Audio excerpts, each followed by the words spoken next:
Only 6 games remain in the 2023 regular season for SKC, which means the push for a playoff spot is on. In this week's First Team Report, we'll recap that tough 3-2 road loss to Inter Miami last weekend, hear from manager Peter Vermes and forward Daniel Salloi in their post-match pressers, get you everything that you need to know about Sporting's next opponent, Minnesota United, and details on where to watch that game on Saturday night. Over the weekend and down in Florida at Drive Pink Stadium, Sporting Kansas City got out to a dream start against Inter Miami just 9 minutes into the match. Felipe Gutierrez let one rip from outside the 18, forcing a quick reaction by Miami goalkeeper Drake Callender, who deflected the ball into the path of Daniel Salloi, right there to follow up the shot and put it away to put SKC up 1-0. And this is Felipe Gutierrez giving it a go. Rebound is loose and buried. It's Daniel Salloi to give Sporting Kansas City the 1-0 lead on the road. However, Miami able to respond with 2 goals before the half, both by striker Leo Campagna, who ended up earning MLS Player of the Match Day for his performance and brace in the game.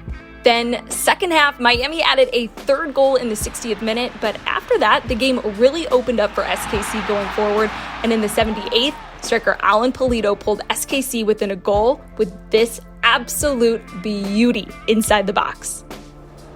Top of the box, Tommy. This is Pulido off the left foot, fires and scores, and we've got game. Alan Pulido has pulled Sporting Kansas City within 1.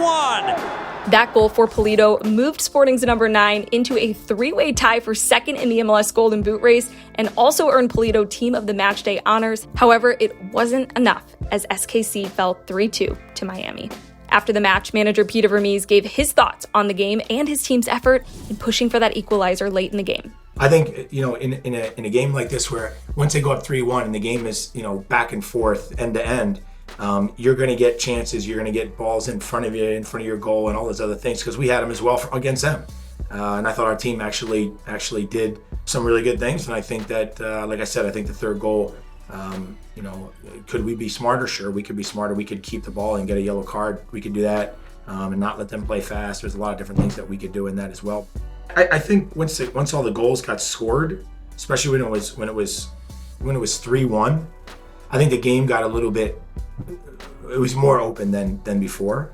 But then when we got the 2nd goal, all of a sudden they didn't have the energy to go forward anymore, and they were just trying to do whatever they could to try to go on a counter with 1, 2, maybe at the most 3 guys.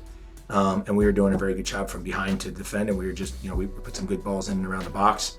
We had a couple chances. We had the corner. So yeah, I actually think we did okay. I just don't like the penalty, and I don't like the 3rd goal. Forward Daniel Salloi, who scored the 1st goal in the game, weighed in on the team's performance as well as the conditions down in Florida. I think we could have been more patient with the ball, kept it much more in the game. I think we kind of got lost in it. We didn't have enough intensity. At the end, we kind of turned it on, especially with that 2nd goal that Alan scored. And just overall, I don't think we were good enough today. Unfortunate. We should have gotten away with a point at least. We might miss this one in the future, but we gotta keep going. It was tough. I'm gonna be honest. It was very tough today with this weather to really put intensity into this game. I think both teams struggled, so they were just a tiny bit more on the edge.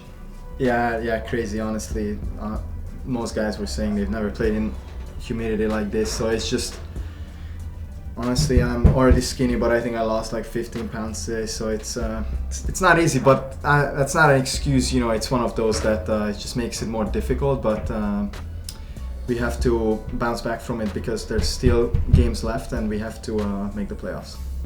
Sporting's next opponent, Minnesota United, started the season without their star playmaker Emmanuel Reynoso due to off-field issues, but despite this, ended up going unbeaten in the first 5 games of the season before then going 2-6-2 in their next 10 matches.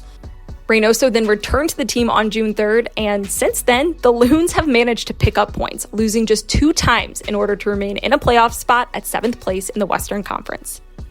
But it's not just Reynoso making things happen for Minnesota. Winger Bongo Hukle Hlongwane has been a key for Minnesota in 2023. He's currently tied with Reynoso for most regular season goals on the team with 6, and also balled out in Leagues Cup with 7 goals in the competition, which only trailed the great Lionel Messi for the most goals in Leagues Cup. Hlongwane can wreak havoc around goal, is quick, and puts work in on both sides of the ball. He'll be a player to watch for SKC on Saturday night. Tune in Saturday as Sporting KC hit the road to take on Minnesota United at 7:30 p.m. Central, and you can catch all of the action right here on MLS Season Pass as Sporting KC make a push for the playoffs.